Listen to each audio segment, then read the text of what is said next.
ஏழரை சனியில் மேரேஜ் அப்படின்னா ஃபர்ஸ்ட் அண்ட் ஃபார்மோஸ்ட் 2 விஷயம் எடுத்துக்கோங்க.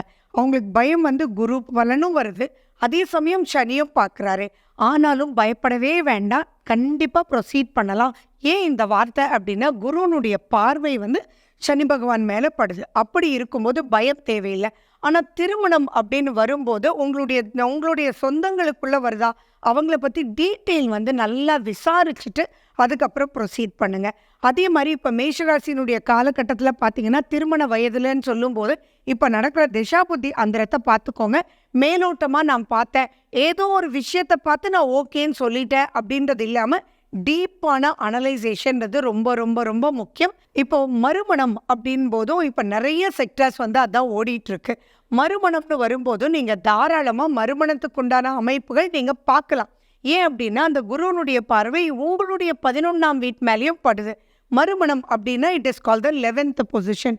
ஸோ நீங்கள் இப்போது அதுலேருந்தெல்லாம் விடுபட்டு வந்தாச்சு அப்படின்னா தைரியமாக மறுமணத்துக்கு போங்க.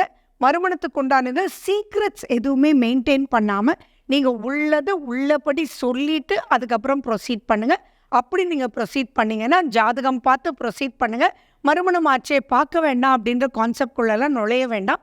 டீட்டெயிலாக பார்த்துட்டு டிஸ்கஸ் பண்ணி கண்டிப்பாக ப்ரொசீட் பண்ணுங்கள்.